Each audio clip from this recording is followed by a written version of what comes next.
This video is brought to you by Miniature Market. Thousands of board games, miniatures, and paints, discount prices at miniaturemarket.com.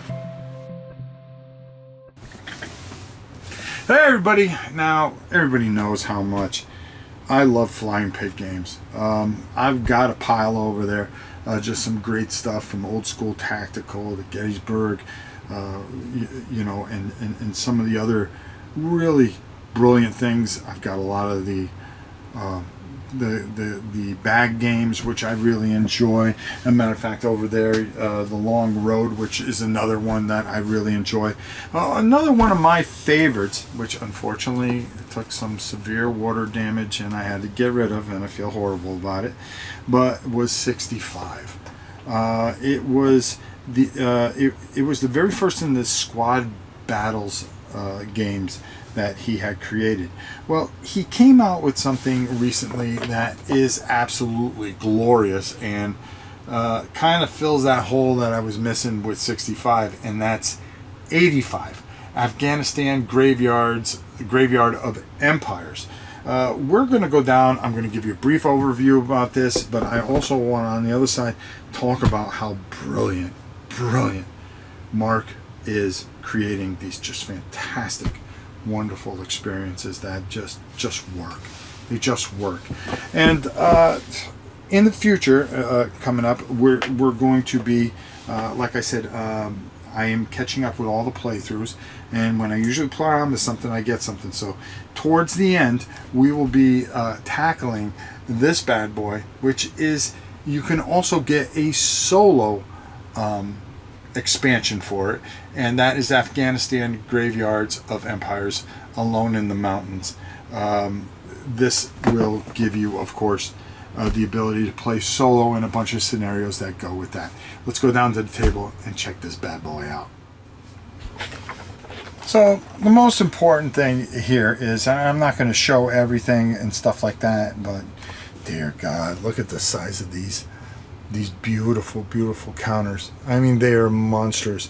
I think they're 1.35 or something like that, which is just perfect, for the vehicles. The infantry and heroes are actually 1 inch, which again is a tremendous size. Now, the neat thing about this, there's not an overstacking unit. There, you're going to have 2 units and a hero as a stacking unit, and that keeps things nice and simple and stuff like that. Each counter does. Some of them have special abilities, and on the back of the rule book, you'll have a list of what all the special abilities do: assault and Assault Plus, difficult terrain, sniper, no move fire, indirect fire, tactical, single use, and such like that. And you'll also have certain powers that'll help you throughout the thing for each unit. So be aware of those powers, because that's all going to play out in this fantastic and beautifully done rule book. The rule book explains everything perfectly. Talks about your unit, your hard targets, your soft targets, your target modifiers, and your armor factor and such. There's a couple of player aid cards in here that really just make everything about as easy as possibly can be, giving you your sequence of play, determining initiative, conducting impulses, reverse phase, and then finally your cleanup phase. And then of course you have your turn counter right here. Very well done, very good quality cardboard. Next, it just goes through and talks about cards. We'll talk about cards in a minute and how that all works out, explaining each unit and the rules in total, as far as I believe, go up to 24 pages. Let's see if I'm right. Yes, 24 pages, because the rest of the book, which is a 40-page book, the rest of it's all scenarios, and great scenarios, and you're going to get a number of boards and stuff like that to play with this. Very well done, very easy read, big bold letters. It's not tiny print. You're going to be able to understand it first time through, which is just absolutely fantastic. The game is card driven, okay, and you've got your certain victory condition cards and stuff like that, and your event cards. Oops, as I'm pushing things around here, we've got some event cards that are going to go in here, but there's going to be end of turn cards in here, and you're going to take those out, and those are here. Those are going to end a turn anytime you get a certain amount of these, and depending on scenario, that will end your turn. You're going to start with 4 cards, and these are your impulses. This is how you're going to move and fire and utilize certain abilities and stuff like that. They have 2 different sections, fire or move, and you can decide which one you want to use. And then over here, this is your E is your high explosive result. So on this, if I turn this card over, it was a hit. On the bottom on the bottom here is your armor piercing fire bonus. This is the bonus that you're going to add to see if you can penetrate anything. The one thing that you always get from a Mark Walker game, a Flying Pig game, is consistency. And that's really hard to do.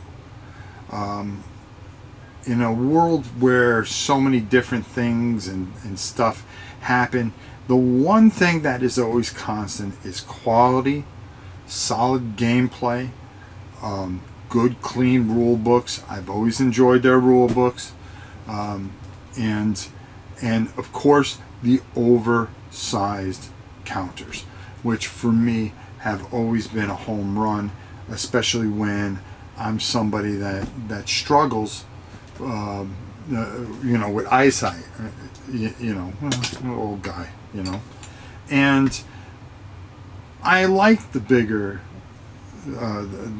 play field and things like that because of this, and it draws me in more. Those days of sitting around, with a pizza and a bunch of kids with itty bitty counters from the 70s, just doesn't fly anymore. And we all evolve, and I love that part. I love the card play in this. I love how simple this is. My son isn't the biggest war gamer, and to be able to sit down and explain this to him in about 15 minutes and him understand it and be able to play and keep it contained within a certain amount of time is really fantastic. I mean, really fantastic. And I find that with every one of his games, it's friendly. It's made for those of us that just want to play. We don't have to prove that we're some kind of tactical genius, right? Just because your mama didn't love you or your daddy didn't give you enough hugs. Well, too bad for you, my friend, okay? You hold on and be a grognarg or whatever the hell they call that, okay?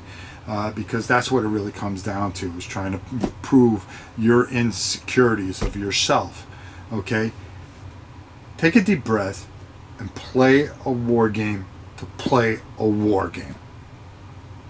Okay, I don't know how many times I've run into certain things and it just drives me nuts. But what gets me about a Flying Pig game is that they get it. They get it. They want fun. They want to bring new people in and not make it too complicated, but give a strategic value where you can test yourself a bit, and then most of all, learn something from it. And that is such a fantastic qualification. And this is where you have these just fantastic games that will always be in my collection. So if you think I'm recommending this game, yeah, go out and get it. I'm telling you, especially if you got some younger kids or stuff like that you want to start to work their way into wargaming, this is a fantastic way to do it, and you still get something out of it as well. It's a win-win. And Mark, you are one brilliant man, and You know I admire you greatly. Another great game. 85 Afghanistan Graveyards of Empire. Until next time, it's your old pal Rob. We'll see you soon, everybody.